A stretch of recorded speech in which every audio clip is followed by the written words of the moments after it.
Psychopathy infects the full spectrum of humanity, irrespective of race, culture, geography, economic class, or personality type. It is distributed in a population in a similar way that left-handedness is. One would not notice a person is left-handed until you see him write or catch a ball. Similarly, one may not notice a psychopath until you see him do something that requires them to have a conscience. Most people think of a psychopath as a rare creature found only in the lowest levels of society. However, the reverse is true. They are not rare, but actually quite common, and you are more likely to find psychopaths in the boardroom than on the wrong side of the tracks. The reason is that the more competitive a particular environment is, the more ruthless the use of the cheating strategy becomes. Within the highest circles of power and wealth, a lack of pity and remorse is practically a prerequisite to success, and only the psychopathic mentality can thrive. Because of the tremendous destruction psychopaths reap on society, it is vital for everyone to be aware of their existence and to recognize their behavior traits. Understanding them is the first step to defending against them. Key characteristics. Lack of empathy. Empathy is the ability to experience within oneself the feelings and emotions expressed by others. It is what allows us to feel what others are feeling. It is why we are inspired by works of art, music, and poetry. Empathy allows us to experience the grandeur of life, to be truly alive, and is one of the defining characteristics of what makes us human. Psychopaths have no empathy, and as a result, they are neither truly human nor truly alive. When they see normals, admiring a piece of art, or playing with their children, or caring for a pet, or any number of human emotional interactions, they cannot understand what all the fuss is about. Psychopaths realize at an early age that they are different, and that they should act as everyone else does in order to be accepted into society. They learn to mimic what they see others do, but they can never understand why they should act this way. Although they are consummate actors, careful observation will reveal telltale cracks in their facade. They know enough to fake concern when someone is sick, or to pretend happiness when some good fortune befalls a friend. But in situations where the psychopath has no pre-rehearsed act, their ad lib often reveals a stunning lack of empathy. For example, if attending a funeral, a psychopath would correctly mimic the same expressions of sadness as the other mourners, but then makes sexual advances towards the grieving widow, clueless to the gross inappropriateness of such an action. People with empathy would instinctively understand such behavior as inappropriate. However, the psychopath cannot. Lack of remorse. Remorse is an emotional expression of personal regret felt by a person after he or she has committed an act which they deem to be shameful, hurtful, or violent. This very definition precludes a psychopath from experiencing such a feeling. With no empathy, there can be no emotional expression. Nor can a psychopath feel shame, nor comprehend that anything they do can be harmful to others. Psychopaths understand when people are angry with them for their behavior, and as a last resort, they may pretend they are sorry. But unlike most people, they are not the least bit disturbed by feelings of guilt. Remorse is a powerful negative emotion that causes turmoil in those that feel it, turmoil that often results in self-destructive or self-deprecating behaviors. The psychopath may pretend remorse, but their real behavior is not changed. They still go shopping, they still go to parties, they have no problems sleeping at night. Superficiality. Passion drives someone to go further than needed to explore, learn, and master a subject. Most people enjoy listening to music, but it is someone passionate about music that goes on to learn how to play an instrument. Similarly, many people are interested in new technology, but only a passionate person goes on to become an engineer. Lacking passion for anything other than themselves, psychopaths can never penetrate beyond the surface of most knowledge. As a result, they exhibit a superficial comprehension of some or many subjects, but are often seen by true experts as being shallow. Their superficiality extends to their attempts at acting normal by exhibiting false emotions through an exaggerated effect. Grandiosity. Despite being shallow and superficial, psychopaths show no self-esteem issues. Psychopaths live in a falsely constructed worldview in which they are both literally and figuratively God. Often seen as megalomaniacs, they also have an equally overblown sense of entitlement. Irresponsibility. Psychopaths are irresponsible because nothing is ever their fault. Someone else, or the world at large, is always to blame for all of their problems. This makes sense if you understand that psychopaths think themselves perfect. Nothing wrong can ever originate with them, and so logic, the psychopath's logic, dictates that everything bad is always someone else's fault. Impulsive behavior. The psychopath's impulsive behavior makes sense in light of their megalomania.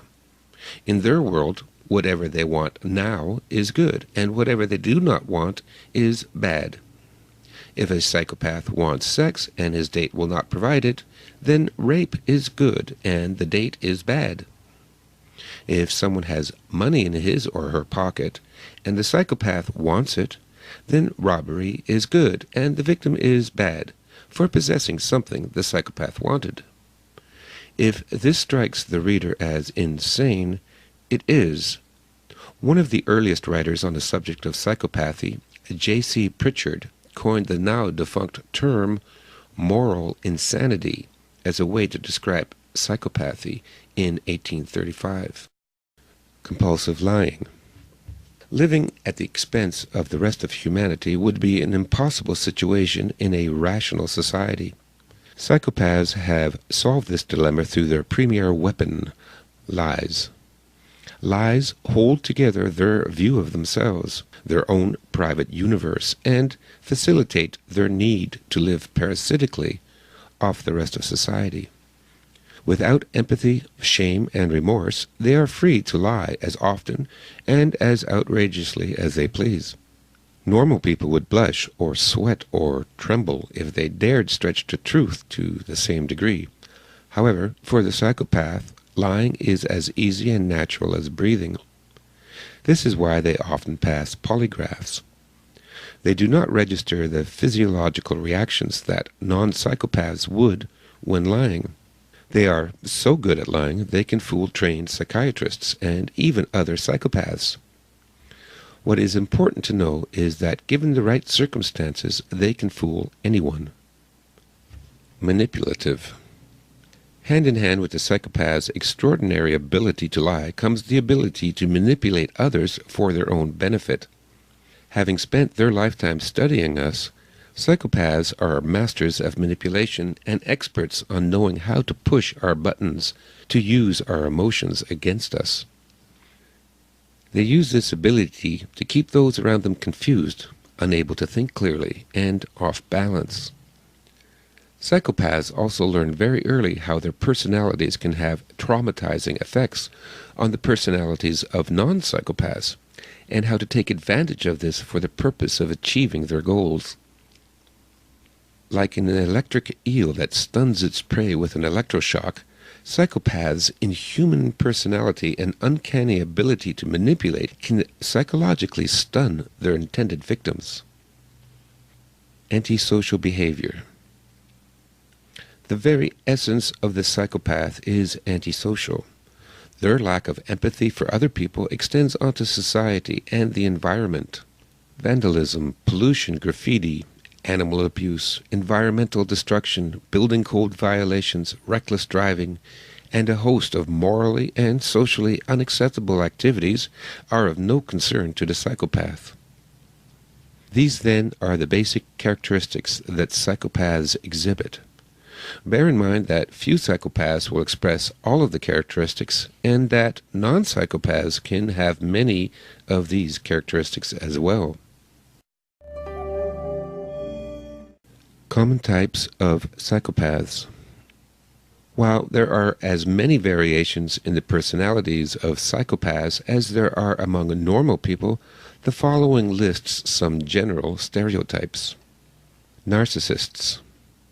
The most benign form of psychopathology is pathological narcissism.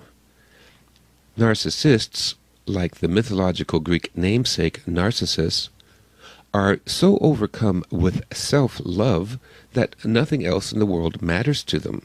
They need a constant source of narcissistic supply, which is attention, adoration, recognition, awards, and praise. There are two basic types of narcissist, the somatic and the cerebral. Somatic narcissists take pride in their looks and appearance.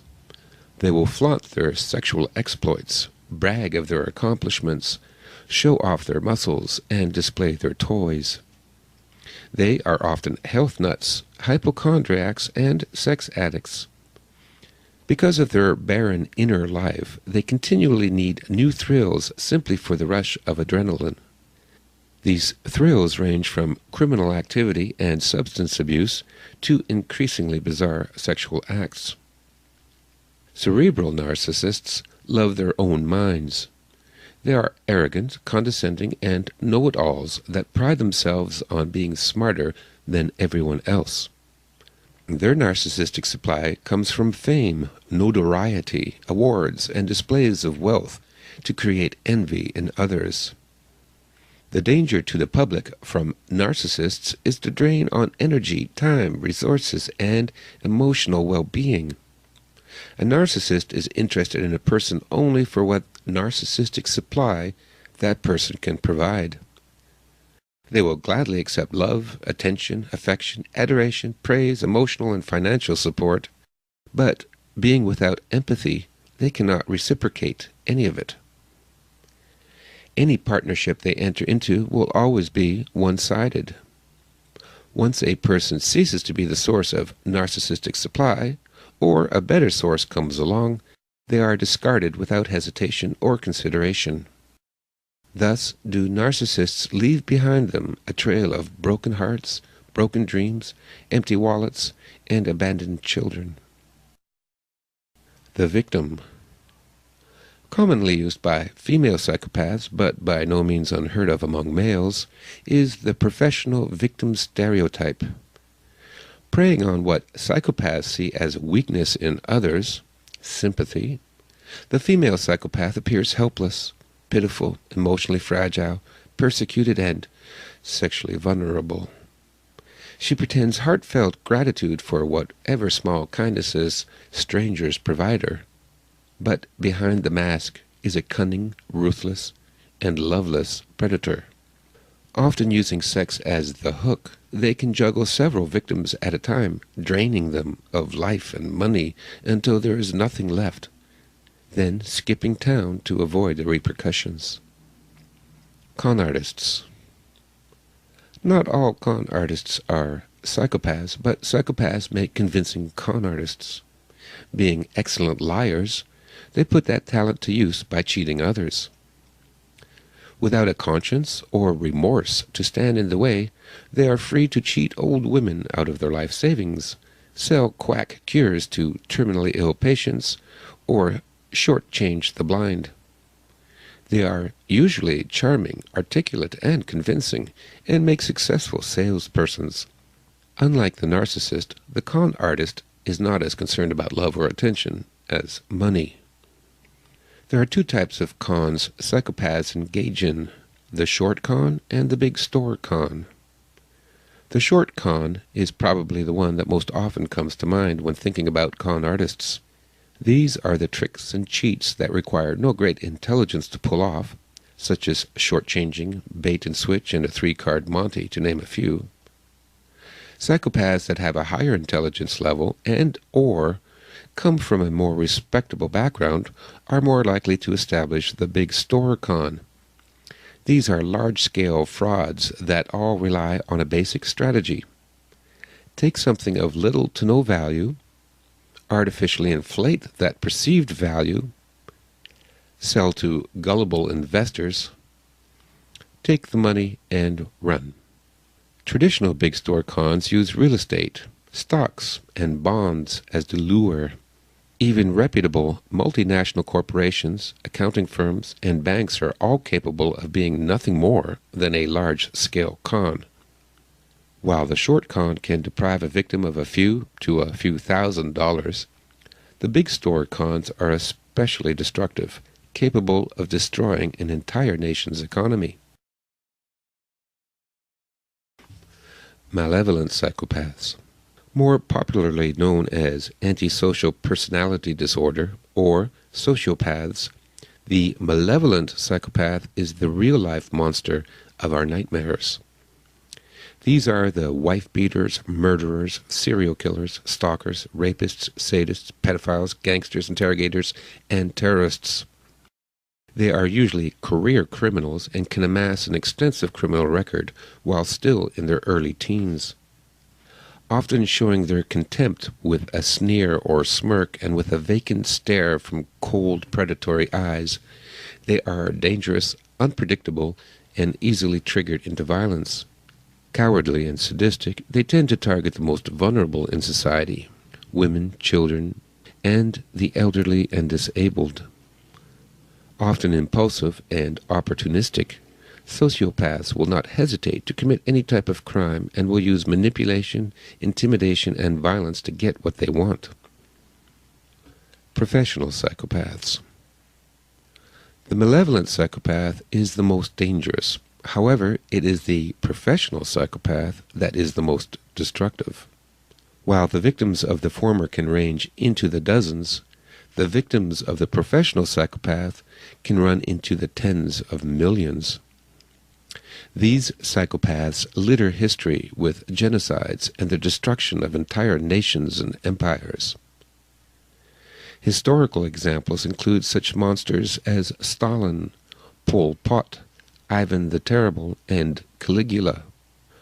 While there are many that make it to the pinnacle of the political stage, there are also such historical figures as J.P. Morgan, Randolph Hearst, and Mayer Rothschild, professional psychopaths that reach the pinnacle of the financial stage, where they cause no less misery and destruction as their political counterparts. The professional psychopath is just as malevolent, narcissistic, and remorseless as the other stereotypes. They are just much smarter. They can be found in any profession, but usually governments, corporations, and religions will be thick with them. In a corporation, the professional psychopaths are ideally suited for advancement. They can masterfully fake their abilities and credentials, use their intellect and charm to manipulate and exploit others, and generally backstab their way to a high position. Once in power, their masks slip, and they abuse their power and bully and sabotage their co-workers and subordinates. In politics, the professional psychopath's ruthlessness and cunning gives them a distinct advantage over any non-psychopath rival. They make charismatic leaders, manipulating and brainwashing the naive, vulnerable, uneducated, or mentally weak. Mastery of lying allows them to make whatever outrageous campaign promises straight-faced, with, of course, no intention of keeping any of them. A life spent faking being human gives them the ability to assume the roles of virtuous public servant, the perfect father, husband, advisor, mentor, and everyman. In addition, when things get rough, they have no inhibitions in playing dirty, and readily resort to murder, assassination, persecution, war, and genocide. The third sphere of power that has traditionally attracted more than its fair share of psychopaths is religion. A quick glance at the history of religion, from the bloody sacrifices of the Aztec priests to the tortures of the Spanish Inquisitions, and through seemingly endless religious wars waged in the name of peace and love, makes their influence plainly visible to all willing to look. Since most, if not all, great religions are constructed on falsehoods, compulsive liars make the perfect proselytizers. A look at recently created religions such as Mormonism and Scientology show their founders, Joseph Smith and L. Ron Hubbard respectively, were at least compulsive liars and more likely full-blown psychopaths. Charismatic cult leaders such as Jim Jones and Sun Myung Moon were indeed psychopaths, while televangelist preachers that rake in millions from their gullible flocks are at best con artists of the highest caliber. When psychopaths dominate and seize control of the major cultural institutions that influence a society, a final type of psychopath is created. Secondary psychopaths. While the classic genetic psychopath is one who is born with whatever genetic trait that causes this pathology, there is another group of people that behaves just like the classic psychopath, who were not born that way but were created. Secondary psychopaths are created in two ways: through trauma and through groups. Trauma from an accident, drug addiction, or severe physical and psychological abuse can destroy that part of the frontal cortex of the brain where empathy and conscience is processed. While such individuals are a tragic reality in our society, they are in most cases just as incurable as their genetic counterparts are. The second way in which psychopaths are created is through groups. There are certain groups that will attract psychopaths because of the opportunities of power and influence membership provides.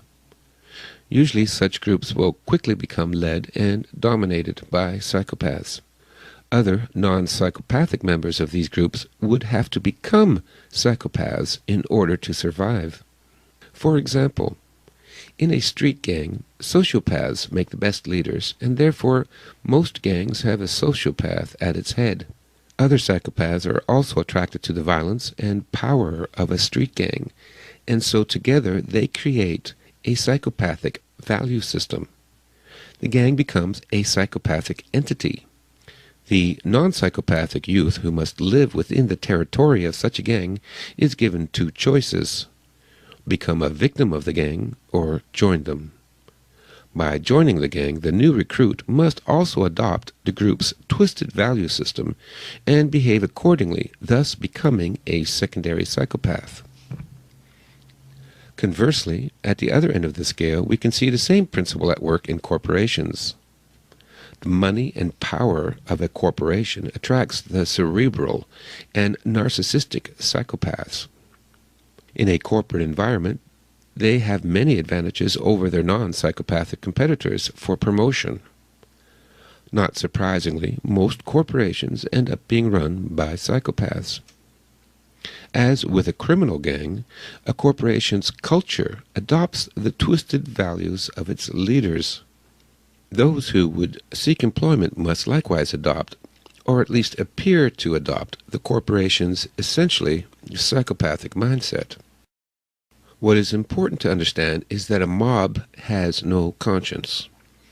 Individual members may or may not have a conscience, but when they are part of a mob, they will have none. Most organizations, from street gangs to corporations, are mobs. It would be a mistake to place your trust in them, since they can turn predatory in a moment and deprive you of time, money, sanity, and livelihood. The psychopath's modus operandi. One weakness psychopaths have is that once one studies them and begins to understand them, they become predictable. While tactics vary from one to another, most psychopaths follow a similar strategy when conning either an individual or an organization.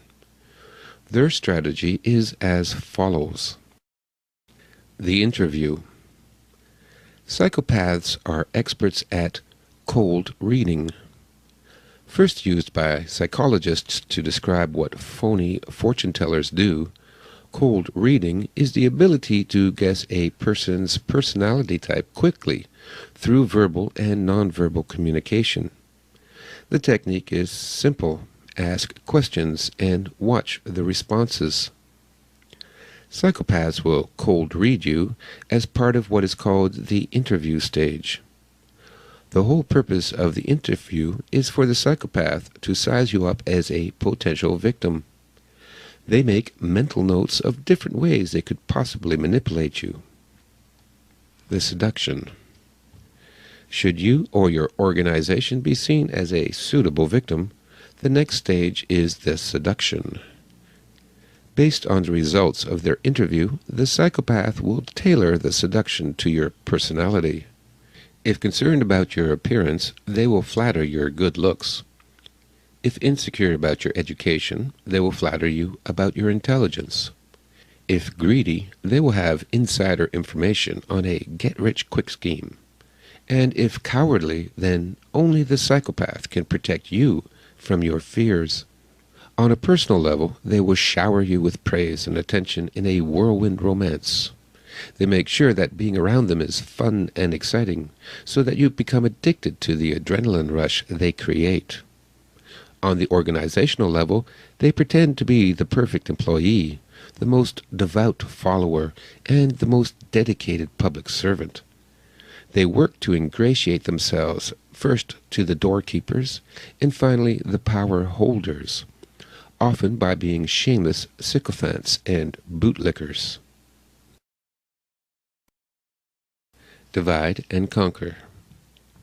Just as a pride of lions will seek to separate a targeted wildebeest from the rest of the herd, so psychopaths seek to isolate their victims from the rest of humanity. They accomplish this through the tactic of divide and conquer. In a personal relationship, the psychopath will sabotage and undermine his or her victim's relationships with family and friends. Exasperated by the negative drama and costs associated with the victim, their friends and family drop out of contact, leaving the victim without the support and guidance of their social group. In an organizational setting, psychopaths are the consummate office politicians. They seek to create factions within the organization and then turn those factions against each other to create as much chaos as possible. Psychopaths swim in chaos, and the more the better. Secretly, they start to draw the gullible, weak-minded, and fellow psychopaths to their side, while intensifying their efforts to have the most talented, honest, and incorruptible members, ones that could have the strength of character to expose them, expelled. They poison the environment in a variety of ways so that everyone feels irritable, edgy, and unable to perform their jobs. Control of the organization slips into the hands of the source behind the dysfunction, the psychopath who created it all. Fear and tyranny. The final stage of the psychopath's strategy is tyranny, the absolute and sadistic control over his victims. In a relationship, the honeymoon is over, and the mask comes off. The psychopath suddenly becomes controlling, abusive, and violent. Instead of flattery and attention, the tactics are now fear, intimidation, extortion, and emotional blackmail. On the organizational level, one sees benefits being cut while time cards and production quotas and surveillance increases. Employees become slaves, powerless and disposable cogs in a machine run for the sole benefit of the psychopaths in charge. On the national level, countries ruled by psychopaths become corrupt and brutish police states, constantly at war with created and imaginary enemies. The population becomes paranoid, neurotic, and ultimately secondary psychopaths. In a psychopathic culture, everyone must adopt a ruthless attitude as a survival strategy. Defense against a psychopath. facing evil. One of the greatest advantages psychopaths have is that average decent people cannot believe that such monsters truly exist. This inability to comprehend the predator mentality is partly due to popular morality. All societies promote simplistic and idealistic morality through schools and churches that teach such platitudes as everyone has some good in them, everyone is special, and so forth. Such ideals more often serve as a cover behind which the true machinations of society can operate without evoking the suspicion of the mob. Another reason that people cannot face evil is fear. The true nature of psychopaths is the stuff of childhood nightmares. Many people simply cannot deal with the fear this realization causes, and so, to soothe their nerves, they revert to an infantile strategy of denial and magical thinking. If they do not acknowledge the existence of monsters, then the monsters cannot hurt them. The first line of defense against psychopaths is acknowledging their existence. By doing so, one develops a psychological advantage. Forewarned is forearmed, and having braced oneself with knowledge of predatory individuals, one is better able to think clearly and thus spot the predator before he can spot you. Once you accept the reality that human predators populate our society, the next line of defense is in identifying them. Because of their abilities at camouflage and deception, psychopaths are difficult to spot. They can fool even mental health professionals.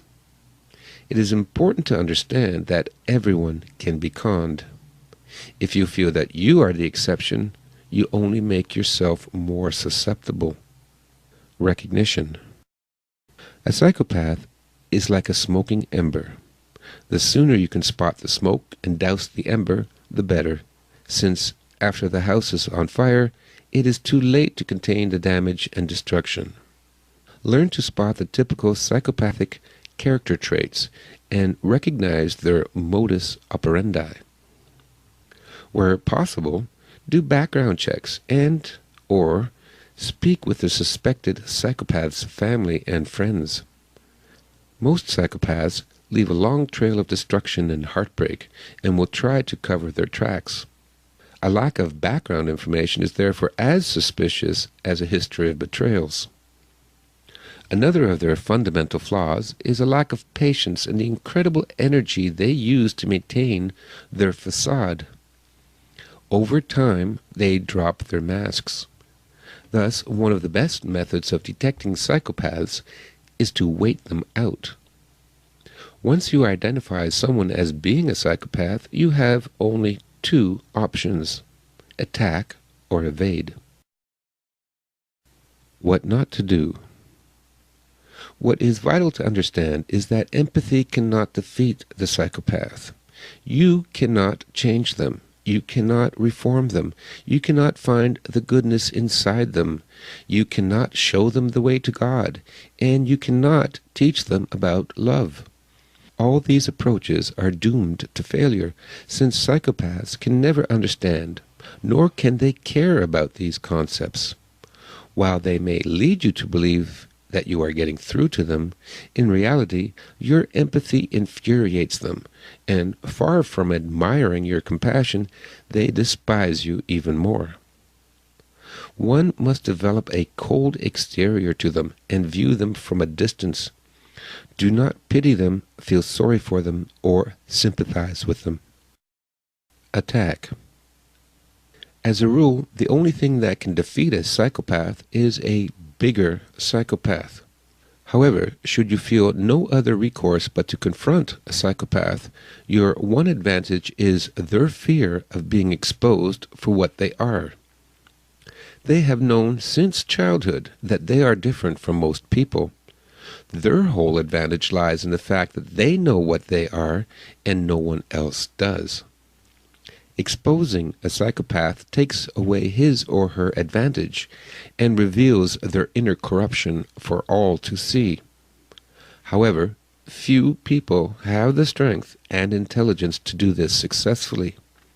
While the statistical distribution of genius and idiot psychopaths mirrors the general population, even a moronic psychopath can elude and outwit an educated accuser.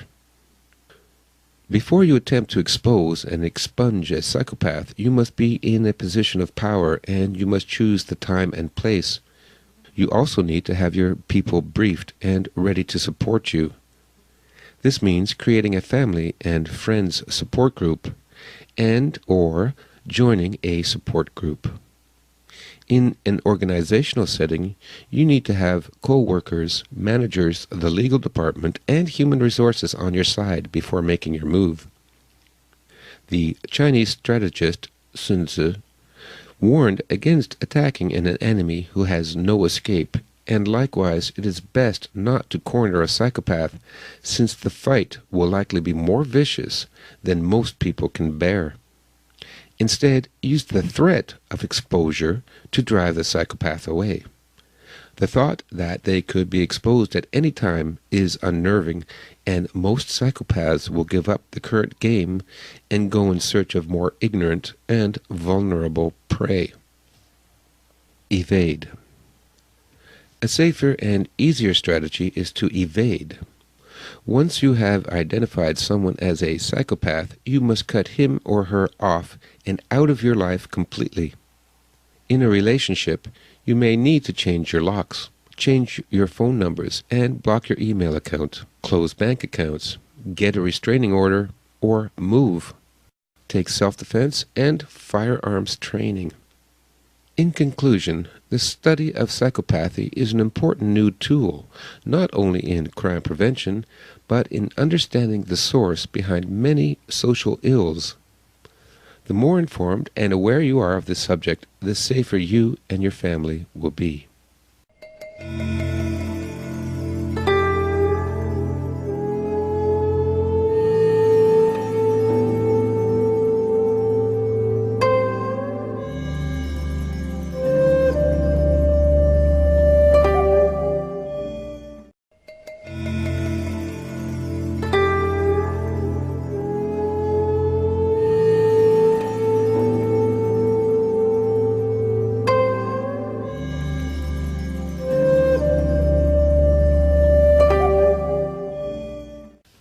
Psychopathy infects the full spectrum of humanity, irrespective of race, culture, geography, economic class, or personality type. It is distributed in a population in a similar way that left-handedness is. One would not notice a person is left-handed until you see him write or catch a ball. Similarly, one may not notice a psychopath until you see him do something that requires them to have a conscience. Most people think of a psychopath as a rare creature found only in the lowest levels of society. However, the reverse is true. They are not rare, but actually quite common, and you are more likely to find psychopaths in the boardroom than on the wrong side of the tracks. The reason is that the more competitive a particular environment is, the more ruthless the use of the cheating strategy becomes. Within the highest circles of power and wealth, a lack of pity and remorse is personal regret felt by a person after he or she has committed an act which they deem to be shameful, hurtful, or violent. This very definition precludes a psychopath from experiencing such a feeling. With no empathy, there can be no emotional expression. Nor can a psychopath feel shame, nor comprehend that anything they do can be harmful to others. Psychopaths understand when people are angry with them for their behavior, and as a last resort, they may pretend they are sorry. But unlike most people, they are not the least bit disturbed by feelings of guilt. Remorse is a powerful negative emotion that causes turmoil in those that feel it, turmoil that often results in self-destructive or self-deprecating behaviors. The psychopath may pretend remorse, but their real behavior is not changed. They still go shopping, they still go to parties, they have no problems sleeping at night. Superficiality. Passion drives someone to go further than needed to explore, learn, and master a subject.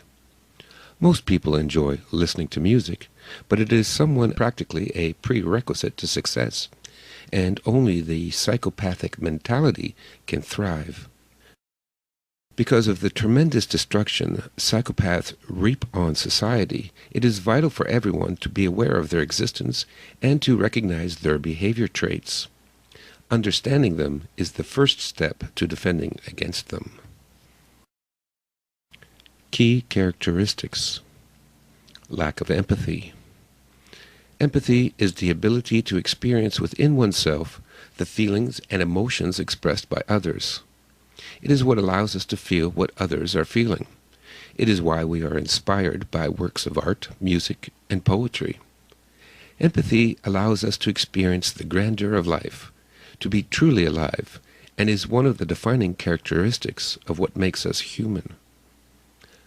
Psychopaths have no empathy, and as a result, they are neither truly human nor truly alive.